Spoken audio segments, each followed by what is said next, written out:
Hey guys, welcome back to my channel. It's Imani. In today's video, we're going to be doing some July favorites. It's so crazy to think about how fast the summer has gone by. Like, we're almost halfway out of August, and that means summer's a wrap. But I think the end of July and the first half of August was honestly some of the best times of my summer. I made a lot of good memories, and those were definitely the parts that kind of saved the summer of the pandemic or whatever.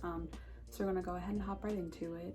First favorite up is going to be this book called Unfuck Yourself. Sorry, excuse my language, by Gary John Bishop.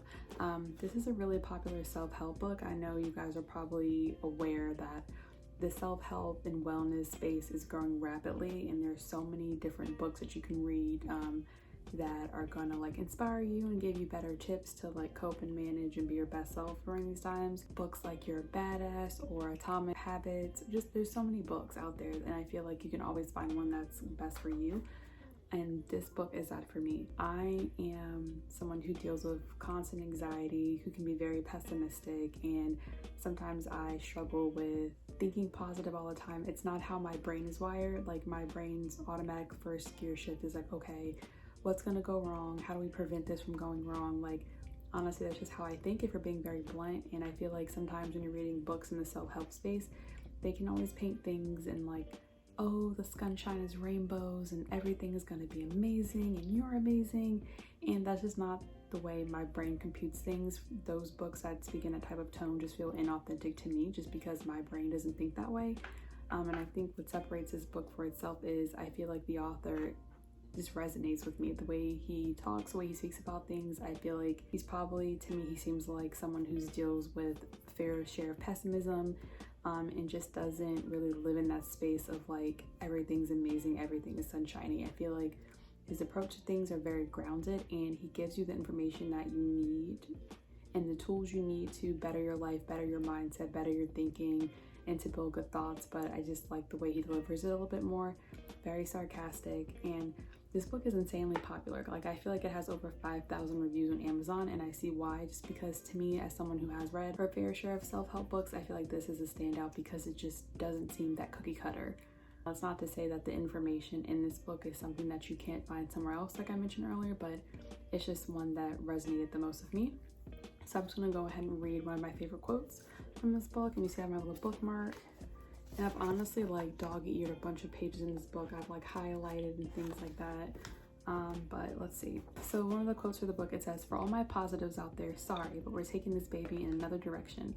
This book is designed to give you an authentic leg up, one that feels genuine and right for you, and can propel you into greater levels of your true potential."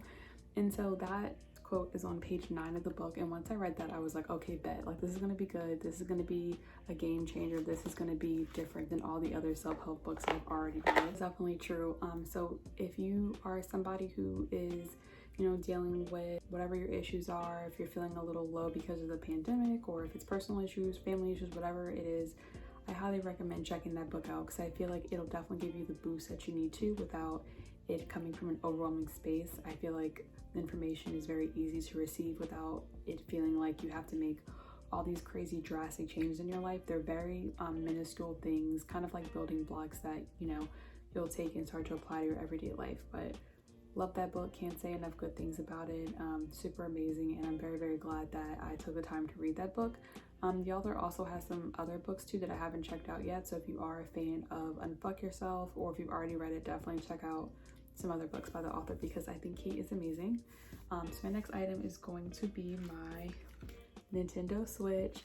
And I think this is so funny because during quarantine, these things were so hard to find. Like, everybody was playing Animal Crossing and Mario Kart and all those things, and the Switch went from something that was like very easily to get to being impossible to get it, which I get, because again, you're in quarantine, there's nothing to do. I mean, what better hobby to pick up than to pick up some video games?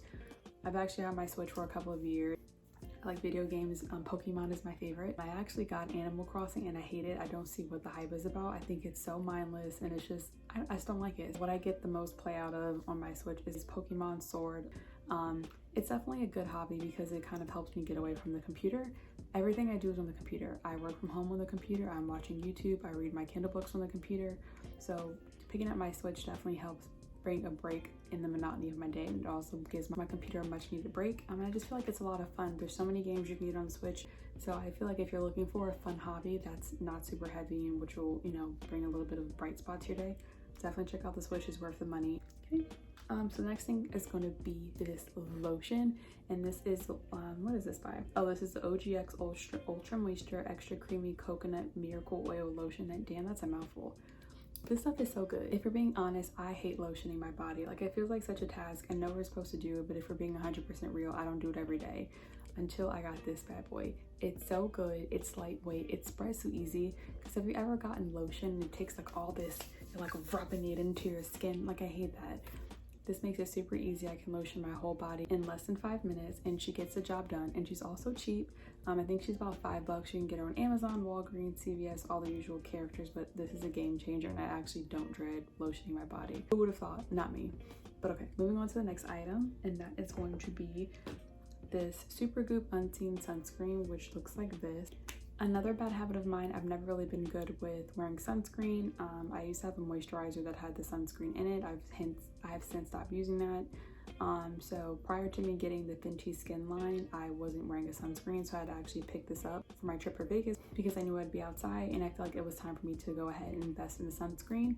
And this gets the job done. It's very lightweight. It doesn't feel like there's anything on your face. It didn't cause any breakouts. I feel like she did her job. She was worth the coin, and I'm very happy with it.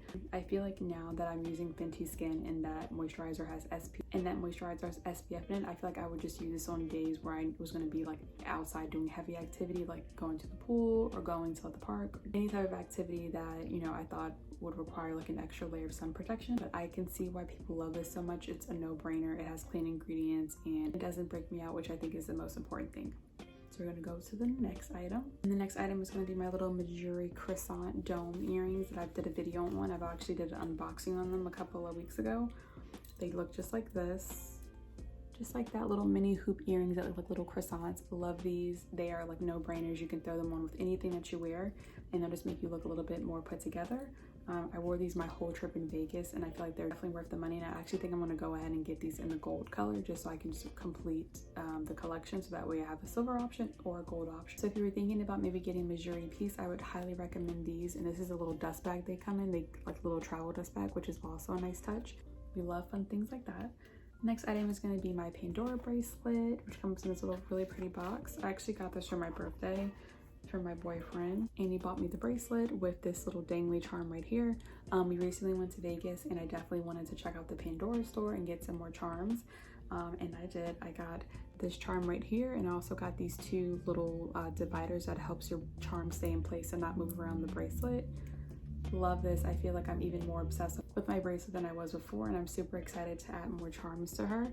Our 1-year anniversary is coming up, so I'll definitely have my third charm sooner rather than later, which I'm excited about. So we're gonna put her back. And then my last favorite is gonna be this Marc Jacobs purse, which was also in my June favorites, but this bag is the truth. Honestly, I've never been more obsessed with a crossbody bag than this one. I took her to Vegas. I wear this every day, whether I'm going to the grocery store, running errands. It gets the job done, and it's so cute. And she holds a lot of stuff.